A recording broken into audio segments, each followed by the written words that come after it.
नमस्कार मेरे प्यारे बच्चों, स्वागत है आपका अपने YouTube channel Fatehpur education centre पर। आज हम लेकर आए हैं यूपी बोर्ड 2025 के लिए कि हिंदी की कॉपी आपको कैसे लिखनी। कक्षा 10 वाले बच्चों के मन में विचार चलते रहते हैं कि हम किस प्रकार से बोर्ड की परीक्षा में प्रश्नोत्तर संख्या डालेंगे, हमें किस प्रकार से व्याख्या करनी है, किस प्रकार से संदर्भ लिखना होता है, हमें किस प्रकार से जीवन परिचय लिखना है ताकि एग्जामिनर हमसे प्रभावित होकर हमको अच्छे नंबर दे सके। तो इस पूरे वीडियो पर हम चर्चा करेंगे। हमने पहले से यहाँ पर लिख लिया है ताकि आपको अच्छी प्रकार से समझा सकें कि आपको किस प्रकार से लिखना है, किस प्रकार सही से लिखने का जो तरीका होता है, जीवन परिचय, संदर्भ, प्रसंग, व्याख्या कैसे आप करेंगे ताकि एग्जामिनर आपको अच्छे नंबर दे। तो बेटा हमने पहले से यहाँ पर लिख लिया है, आप वीडियो के अंत तक बने रहें ताकि आप अच्छी प्रकार से जान सकें कि आपको किस प्रकार से लिखना है। ठीक है बेटा, देखिए बेटा ज़्यादा टाइम नहीं बचा। बोर्ड की परीक्षा 2025 की 24 फरवरी से प्रारंभ होने वाले हैं, जो कि आपका पेपर सबसे पहले हिंदी का ही होगा। कक्षा 10 वाले बच्चों के लिए है। कक्षा 10 वाले बच्चों के मन में विचार चलते रहते हैं कि हम कैसे वहाँ पर प्रश्नोत्तर संख्या डालें, किस प्रकार खंड वाइज करना है। बहुत से बच्चों के मन में विचार चलते रहते हैं कि हमें जैसे कि खंड बा, खंड सा, खंड आ, खंड बा, खंड सा 3 खंडों में पूछ रहा है, तो हम सबसे पहले शुरू से ही खंड आ से कर सकते हैं कि खंड सा से कर सकते हैं, कैसे हम करेंगे।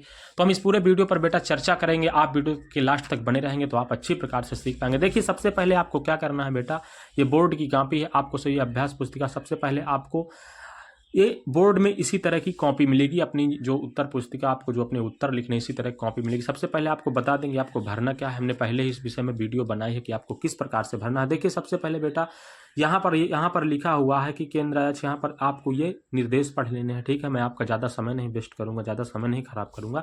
देखिए यहाँ पर लिखा है परीक्षार्थी स्वयं है। बेटा आपका जो रोल नंबर है परीक्षार्थी का अनुक्रमांक अंकों में, आपको परीक्षार्थी का अनुक्रमांक अंकों में आपका जो रोल नंबर है आपको अपने अंकों में यहाँ पर लिख देना है। इसके बाद लिखा है परीक्षार्थी का अनुक्रमांक शब्दों में। ठीक है, इसके बाद आपको एक एक शब्द में लिख देना है। ठीक है, शब्दों में आपको लिख लेना है। ठीक है बेटा, इसके बाद आपको अपनी विषय भरनी है। यहाँ पर आपको अपनी विषय भरनी, बिना घबराए हुए बेटा आप इस पूरे वीडियो में अच्छी प्रकार से सीख पाएंगे। यहाँ पर प्रश्न पत्र संख्या, आप यहाँ पर केवल प्रश्न पत्र लिख देंगे, प्रश्न पत्र संख्या। ठीक है, इसके बाद आपको क्या करना है कि परीक्षा का दिन तथा तिथि यहाँ पर भर देनी है। इसके बाद आपको केंद्र का नाम, जहाँ पर बेटा आपका सेंटर जाएगा, यानी कि जिस स्कूल में आप पेपर देने जाएंगे उस केंद्र का नाम पूछ रहा, तो आप केंद्र के नाम से घबराना नहीं है। जहाँ पर आपको सेंटर जाए वही केंद्र का नाम आपको भरना है। ठीक है, हमने पहले ही इस विषय में बता दिया था। ठीक है, इसके बाद आपको क्या करना है बेटा, इसके बाद आपको यहाँ पर प्रश्न पत्र की अंकित संकेतांक उपयुक्त पूर्तियों का निरीक्षण किए, यानी कि आपको प्रश्न पत्र का जो अंकित संकेतांक उसमें रहेगा कि आपका प्रश्न पत्र में संकेतांक क्या है, इसमें संकेतांक आपको भरना है। ठीक है, इसके बाद आप इधर आपको बेटा कुछ नहीं करना है। ठीक है, इधर आपको कुछ भी नहीं लिखना है। ठीक है बेटा, इसके बाद बेटा आपको क्या करना है कि इस प्रकार से अपनी कॉपी खोलनी है। जैसे कि आप सोचते होंगे कि हमें किस प्रकार से पेपर सॉल्व करना है। पेपर बेटा आपको एकदम से आसानी से बिना घबराए हुए अपने धैर्य को बनाए हुए, तभी जब आप अपना धैर्य बनाएंगे तभी आप अच्छी प्रकार से लिख पाएंगे। ठीक है, आपको क्या करना है बेटा, सबसे पहले अपने प्रश्न पत्र उठाना है और अपना जो पेपर होगा, पेपर को अच्छी प्रकार से पढ़ना है कि वह क्या पूछ रहा है। सबसे पहले जैसे कि अगर आपको खंड आ, खंड बा, खंड सा में किसी खंड से आ रहा है, ये जरूरी नहीं है कि आप खंड आ से ही करना प्रारंभ करें। अगर आपको खंड आ के नहीं आ रहे हैं तो आप खंड सा से भी लिख सकते हैं, खंड बा से भी लिख सकते हैं। जो भी आपको उसमें खंड दिए हो या दिया जाएगा, या तो जैसे कि बोर्ड की जो 2025 की परीक्षा होगी जो भी उसमें दिया हो, तो आप उसी के अनुसार, जैसे खंड आ एग्जाम्पल हम ले लेते हैं, तो अगर खंड आ से नहीं आ रहा तो आप खंड खा से भी कर सकते हैं। लेकिन आप एक प्रयास करना कि जो सबसे पहले पेज में आप जो करना, या खंड गद्यांश करना या पद्यांश करना या अलंकार लिखना, कुछ भी लिखना लेकिन सही लिखना। अगर एग्जामिनर बेटा शुरू में ही अगर आपकी कॉपी में बहुत सारा गलत उसको मिलता है तो आपकी कॉपी अच्छे मन से नहीं चेक करता और आपके नंबर काटना शुरू कर देता है। ठीक है बेटा, आपको क्या करना है बेटा, जैसे कि हमने यहाँ पर लिखा है प्रश्नोत्तर संख्या खंड आ का नंबर, यानी कि प्रश्नोत्तर संख्या खंड आ का नंबर, इसमें बेटा पद्यांश की व्याख्या की गई है। तो आपको यहाँ पर हम बताएंगे कि किस प्रकार से आपको पद्यांश की व्याख्या करना है। सबसे पहले बेटा आपको यहाँ पर संकेतांक डाल लेना है। क्या करना है बेटा, संकेतांक आपको डालना है। ठीक है, संकेतांक में जैसे कि दिया रहेगा कि व्याख्या करनी है। तो जो आपको दिया जाए, यानी कि व्याख्या करने के लिए जो पंक्तियां दी जाए, उन्हीं पंक्तियों का जो शुरू का और जो लास्ट जो यानी कि जो पंक्तियां होंगी, सबसे जो नीचे पंक्ति हो उसका जो लास्ट का शब्द है, यानी कि इससे ये पता चलता है कि आपने किन पंक्तियों का कहाँ से कहाँ तक का यानी कि व्याख्या की है। ठीक है, कहाँ से कहाँ तक की पंक्तियों की आपने लाइनों की व्याख्या की है। ठीक है बेटा, आपको यहाँ पर संकेतांक डाल देना है। संकेतांक डालने के बाद आप यहाँ पर संदर्भ डालेंगे। ठीक है, संदर्भ में आपको क्या लिखना है, प्रस्तुत पद्यांश, यानी कि अगर पद्य है बेटा, यहाँ पर हम पद्य की बात कर रहे हैं क्योंकि चरण कमल यहाँ तीन पाई, यानी कि चरण कमल बंदो है से ये पाठ का है।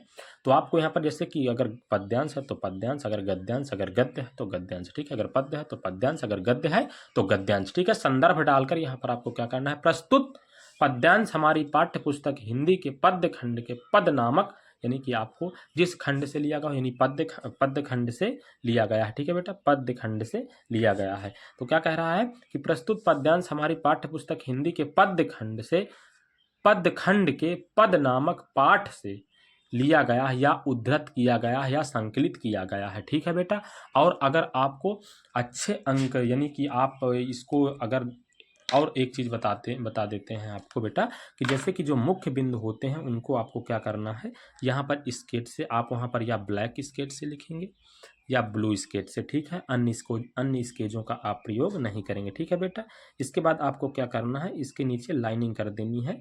ठीक है, हाईलाइट कर देना है इसको, जिससे एग्जामिनर प्रभावित हो जाता है। ठीक है, क्या करना है, पद नामक पाठ से लिया गया है या उद्धृत किया गया है। ठीक है, अच्छे प्रभावित करने के लिए आप लिख सकते हैं उद्धृत किया गया है, जिसके कवि सूरदास हैं। अगर बेटा पद्य लिख रहे हैं तो उसमें कवि होता है या रचयिता होता है, अगर आप गद्य लिख रहे हैं तो उसमें लेखक होता है। ठीक है, ये ध्यान देने योग्य बिंदु बातें हैं। ठीक है, इसमें से सूरदास जी, इसमें क्या है, जिसके कवि सूरदास हैं, इसमें सूरदास श्री कृष्ण जी के चरणों की वंदना करते हैं। ठीक है, इसमें दिया गया है कि सूरदास जी श्री कृष्ण के, इन पंक्तियों में सूरदास जी श्री कृष्ण के चरणों की वंदना करते हैं। व्याख्या क्या है, व्याख्या इस प्रकार से आपको व्याख्या डाल लेनी है। इसका जैसे हमने यहाँ पर व्याख्या जो लाइनें हैं हमने उनकी व्याख्या की है। आप अपने पेपर में जो लाइन यानी कि जो पंक्तियां दी हूँ, जिन पंक्तियों की आप व्याख्या करेंगे, इस प्रकार से आपको व्याख्या डालकर यहाँ पर व्याख्या करनी है। ठीक है, हमने सिर्फ आपको समझाने के लिए इस प्रकार से बनाया था। ठीक है, आपको व्याख्या करनी है। ठीक है बेटा, इतना समझ में आपको आ गया, इस प्रकार से आपको व्याख्या कर लेनी है। ठीक है, इसके बाद व्याख्या, इसके बाद हम दूसरे पेज में देखते हैं क्या दिया गया है। देखिए बेटा, यहाँ पर प्रश्नोत्तर, आप एक बात और आपको ध्यान रखनी है। आपको क्या ध्यान रखना है बेटा, कि जैसे कि अगर आपका प्रश्न समाप्त हो जाता है, यानी कि आप किसी प्रश्न का उत्तर देना, आपका उत्तर हो जाता है, यानी कि आप उत्तर दे चुके होते हैं, यानी उसका आंसर आपने दे दिया है, अगर उसमें थोड़ी जगह शेष बचती तो आप वहां से उस नए प्रश्न की शुरुआत नहीं करेंगे, आप नए पेज से नए प्रश्न की शुरुआत करेंगे। ठीक है, प्रश्नोत्तर संख्या खंड बा का ख नंबर। ठीक है, इसमें क्या पूछा है, पर्यायवाची शब्द। ठीक है, पर्यायवाची शब्द आपको इस प्रकार से डाल लेने हैं। ठीक है, इस प्रकार से बेहतरीन तरीके से लिखना है बेटा, ताकि एग्जामिनर आपसे प्रभावित हो और आपको अच्छे नंबर दे दे। जैसे हमने यहाँ पर देवता, दूध, दुख, दिन, तालाब, तलवार, झंडा, जन्म, जल, गंगा, कमल, कपड़ा, ईश्वर, इच्छा, आकाश, इनकी पर्यायवाची लिखी। देवता की अमर, सुर, देवता, निर्जर, विबुध। दूध की दुग्ध, क्षीर, पय। दुख की वेदना, क्लेश, कष्ट, व्यथा। दिन की वासर, अहन, दिवस, वार। तालाब की सरोवर, कासार, पुष्कर, पद्माकर। ठीक है, इसके बाद तलवार की कृपाण, खड़ग, करवाल। ठीक है, अस्सी। ठीक है, इसके बाद झंडा की फर, हरा ध्वजा, वैजंती, पताका। ठीक है, जन्म की उत्पत्ति, उद्भव, पैदाइश। ठीक है, जल की तोय, अमृत, नीर, जल की उदक, पय। ठीक है, गंगा की देव नदी, सुरसरी, त्रिपथा, भागीरथी। ठीक है, कमल की अम्बोज, उत्पल, पंकज, नलिन। कपड़ा की चीर, वसन, अंबर, वस्त्र। ठीक है, ईश्वर की परमेश्वर, जगदीश, प्रभु, भगवान। ठीक है बेटा, इच्छा की परमेश्वर हो गया, ईश्वर की। इच्छा की क्या, ईश्वर की है, सॉरी। इच्छा की क्या है, अभिलाषा, कामना, आकांक्षा। आकाश की क्या है, अंबर, दिव, व्योम, अनंत, अंतरिक्ष। ठीक है बेटा, इस प्रकार से आपको पर्यायवाची शब्द लिखना है खंड डालकर। ठीक है, जिस खंड का आप करें उस खंड को जरूर डाल लें, नहीं तो एग्जामिनर को पता नहीं चलता कि आप कहाँ से कर रहे हैं और वो आपकी उस प्रश्न को ही नहीं चेक करता। अगर उसको पता ही नहीं लगेगा कि आप कहाँ से किए हैं, क्या किए हैं, तो उसको कहाँ पता लगेगा, ठीक है, वो कहाँ चेक करेगा। अगर आप यहाँ पर प्रश्नोत्तर संख्या डालकर संकेतित करते हैं, संकेत से संकेतित करते हैं, तो अपने उसके पास जो प्रश्न पत्र होता है उस प्रश्न पत्र में देखता है और वहाँ से देखता है कि हाँ ये पूछा गया है, बच्चे ने इस खंड से इस प्रश्न को किया है, ठीक है, तो आपको अच्छे नंबर देता है, ठीक है बेटा।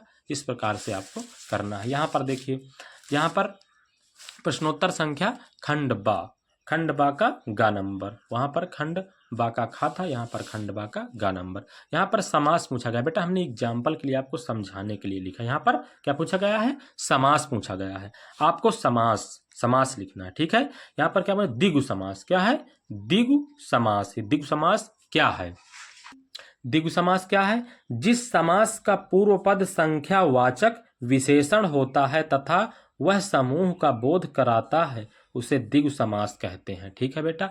इस प्रकार से आपको अच्छी प्रकार से लिखना है। मेरी राइटिंग तो ज़्यादा नहीं आई, लेकिन आप जितना भी बेहतरीन लिखेंगे बेटा आपको उतने अच्छे नंबर मिलेंगे, ठीक है। एग्जामिनर उतने अक्षर देगा। उदाहरण देख लेते हैं, समस्त पद, समास विग्रह, ठीक है।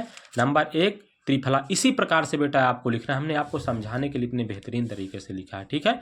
क्या है, समस्त पद समास विग्रह। त्रिफला 3 फलों का समाहार, ठीक है। चौराहा 4 राहों का समूह। तिराहा 3 राहों का समूह। चारपाई 4 पायों का समूह, ठीक है। चौमासा 4 महीनों का समूह। नवरत्न 9 रत्नों का समाहार।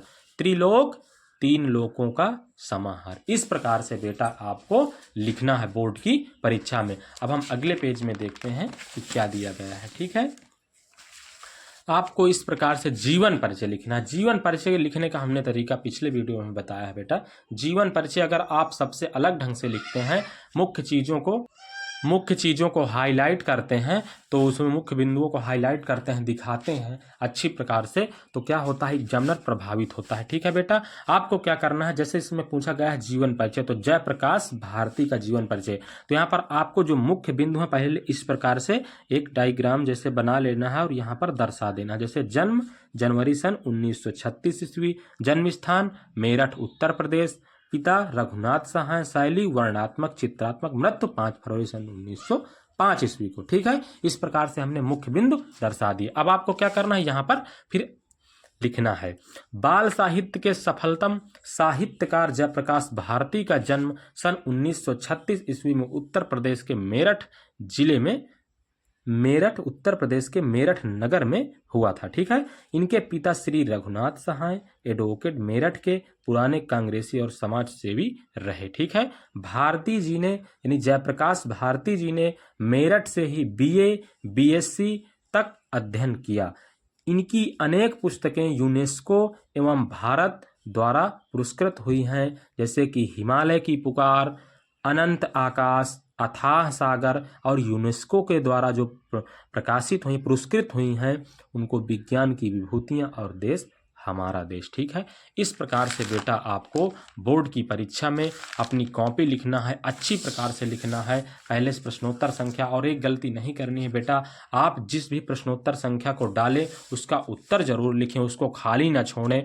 यानी कि जैसे कि आपने यहाँ पर इसको डाला और छोड़ दिया, दूसरे पेज में दूसरा प्रश्न करने लगे, इसको पहले सॉल्व करना है, फिर दूसरा क्वेश्चन करना है। नहीं तो अगर बीच में एग्जामिनर आ जाता है आपकी कक्षा में, अगर आपकी कॉपी को देखता है कि इसने प्रश्नोत्तर संख्या डालकर ही छोड़ दिया और दूसरा प्रश्न कर रहा है, तो एग्जामिनर के मन में विचार आ जाते हैं कि क्या विद्यालय एग्जाम सेंटर में यहाँ पर नकल हो रही थी क्या, जो बच्चे ने इस प्रश्न को करना बंद करके और हमारे आने से दूसरा प्रश्न करना प्रारंभ कर दिया है। तो ऐसी गलती आपको नहीं करना, नहीं तो आपको रिस्ट्रिकेट भी कर सकता है, ठीक है बेटा। इस प्रकार से आपको अपनी कॉपी लिखनी है। मैं आशा करता हूँ बेटा कि आपको वीडियो में अच्छी प्रकार से सीख गए होंगे कि कक्षा 10 में आपको किस प्रकार से अपनी कॉपी को लिखना है, हिंदी की कॉपी को किस प्रकार से लिखना है।